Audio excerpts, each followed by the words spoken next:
बिस्मिल्लाहिर्रहमानिर्रहीम। अस्सलाम वालेकुम व्यूअर्स, वेलकम टू मेरे चैनल कुकिंग विद मलिका। उम्मीद है कि आप सब खैर आफियत से होंगे। अल्लाह ताला आपको हमेशा खुश और आबाद रखे, आमीन सुम्मा आमीन। तो व्यूअर्स, आज हम मूंग मसूर की बहुत ही मज़ेदार किस्म की रेसिपी लेकर आपकी खिदमत में हाजिर हैं।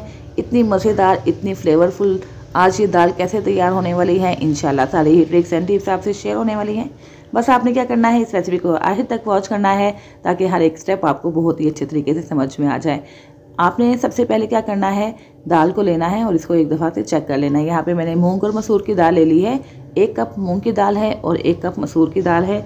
आपको जितनी दाल लेनी है उस लिहाज से उस क्वांटिटी को आप एक खुले बर्तन में डाल के इसको अच्छे से चेक कर लें। कोई कंकर, कोई भी इसके अंदर एक्स्ट्रा चीज़ ना हो। इसको अच्छे तरीके से साफ़ करने के बाद जो दूसरा स्टेप आपको जहन में रखना है वो ये कि इस दाल को बहुत ही अच्छे तरीके से धोना है। धोना बहुत ही अहम स्टेप है। अगर यहाँ पे आपने थोड़ी सी भी लापरवाही की या गफलत का मुजाहिरा किया तो दाल का फ्लेवर बहुत ही अच्छा नहीं आएगा। और साथ ही साथ ये जो दाल के ऊपर केमिकल्स होते हैं ये हमारी सेहत के लिए भी बहुत ज़्यादा मुज़िर हैं। तो इस बात का आपने खास ख्याल रखना है कि दाल को बहुत ही अच्छे तरीके से धोना है। खुले पानी में अच्छे तरीके से इसको तकरीबन 3 से 4 मरतबा जब तक धोएंगे जब तक कि इसका पानी ट्रांसपेरेंट ना हो जाए। तो यहाँ पे आप देख सकते हैं कि पहली दफ़ा में पानी कितना गदला था, दोबारा हमने धोया पानी उतना ही गदला है। तो बस आपने इस बात का ख्याल रखना है कि दाल बिल्कुल अच्छे तरीके से साफ़ सुथरी हो जाए, पानी बिल्कुल ट्रांसपेरेंट हो जाए। और उसके बाद दाल को हमने भिगोकर आधा घंटा के लिए रख देना है एक बाउल के अंदर। और एक दूसरे बर्तन के अंदर जिसके अंदर हमें दाल को पकाना है, इसके अंदर हमने 1 लीटर के करीब पानी शामिल कर दिया है। पानी आपने डालने के बाद इसके अंदर एक प्याज शामिल कर देना है, 2 अदद हरी मिर्चें कटी हुई ऐड कर देनी है और उसके बाद सूरज मिर्च पाउडर ऐड कर देंगे तकरीबन 1.5 टीस्पून के करीब। जितना मसाला आपको खाना है उस लिहाज से आप मसाले कम या ज़्यादा कर सकते हैं।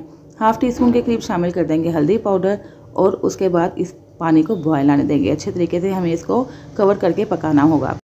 इस तरह करने से क्या होगा कि आधे से ज़्यादा काम आपका यहीं पे हो जाएगा। जो पानी है वो अच्छे से जब बॉयल होगा तो दाल गलने में बिल्कुल भी टाइम नहीं लेगी। ये देखें कितने अच्छे तरीके से पानी बॉयल हो चुका है। भाप की वजह से आपको ये पानी भी नज़र नहीं आ रहा है। तो बस अब हमने क्या करना है कि जो दाल को हमने धोकर भिगोकर रखा था उसका सारा पानी निकाल लेंगे और इस दाल को शिफ्ट कर देंगे बर्तन के अंदर और इसको अच्छे तरीके से मिक्स करके दोबारा से पकाएंगे तकरीबन 40 से 45 मिनट के लिए, ताकि इसका सारा पानी खुश्क भी हो जाए और दाल भी अच्छे तरीके से गल जाए। बगैर प्रेशर कुकर के और कम गैस आने की सूरत में ये एक बहुत ही शानदार सी ट्रिक है जो आपके बेहद काम आने वाली है। यहाँ पे तकरीबन 45 मिनट गुजर चुके हैं और इस 45 मिनट के अंदर ये दाल देखें बहुत ही अच्छे तरीके से गल चुकी है। अभी ये जैसे ही भाप इसकी साइड पे होती है मैं आपको दिखाती हूँ। ये देखें इसका पानी काफ़ी हद तक खुश्क हो चुका है और ये दाल काफ़ी हद तक गल चुकी है। आप थोड़ा सा पानी और इसका रिड्यूस कर सकते हैं। अगर तो आपने चावलों के साथ ये दाल खानी है तो थोड़ी सी पतली ही रखेंगे। अगर आप रोटी के साथ खाना चाहते हैं तो इसका पानी थोड़ा सा और ड्राई कर लें। तो इसको तकरीबन 5 से 6 मिनट के लिए और हम हाई फ्लेम पे पका लेते हैं और जब तक ये दाल पकती है हम इसका जल्दी से मज़ेदार सा तड़का भी तैयार कर लेंगे। यहाँ पे हमने ½ कप के करीब देसी घी शामिल कर दिया है एक पैन के अंदर और इसके अंदर 1 टीस्पून शामिल कर देंगे ज़ीरा।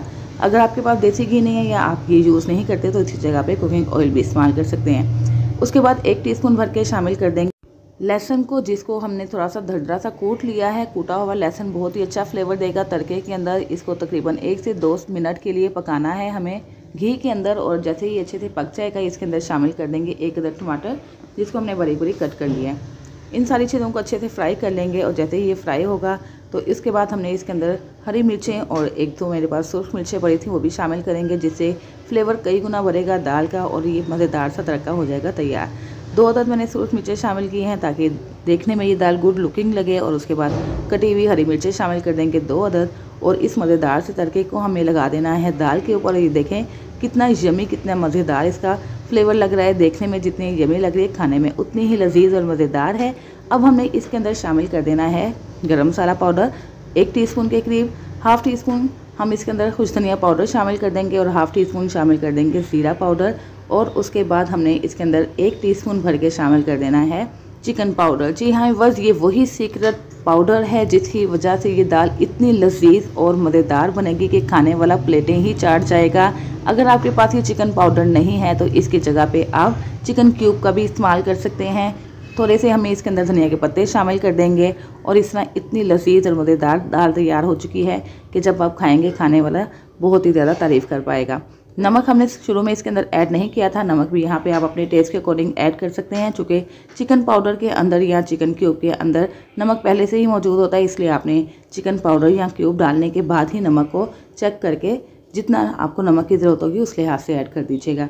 तो ये मज़ेदार सी लजीज किस्म की दाल जिसकी सारी ही ट्रिक्स एंड टिप्स आपसे शेयर कर दी हैं, जब इस तरीके से आप ये दाल बनाएंगे तो इंशाल्लाह जो खाएगा तारीफ़ों के पुल बन जाएंगे। सिर्फ एक सीक्रेट इंग्रेडिएंट की वजह से इस दाल का टेस्ट और फ्लेवर इतना ज़्यादा बढ़ जाएगा कि जो दाल शौक से नहीं भी खाते ना, इंशाल्लाह बहुत शौक से खाएंगे। ज़रूर ट्राई कीजिएगा इस रेसिपी को इसी तरीके के साथ। मुझे फीडबैक देना मत भूलिएगा, और अगर आपको मेरी रेसिपी अच्छी लगे तो प्लीज़ वीडियो को लाइक और शेयर करना मत भूलिएगा। चैनल पर नए हैं तो चैनल सब्सक्राइब करके बेल आइकन प्रेस कर दीजिएगा, ताकि हर नई आने वाली वीडियो की नोटिफिकेशन आप तक फ़ौरन से पहुंच सके, जो बिल्कुल फ्री है। तो बस इंतज़ार किस बात का है, जल्दी से जाइए मज़ेदार सी मूंग मसूर की दाल तैयार कीजिए और घर वालों की दाद वसूल कीजिए। इसके साथ ही बस इजाज़त दीजिए, फिर हाजिर होंगे इंशाल्लाह एक नई रेसिपी के साथ। अपना बहुत सा ख्याल रखिएगा, मुझे भी दुआओं में याद रखिएगा। अल्लाह हाफिज़।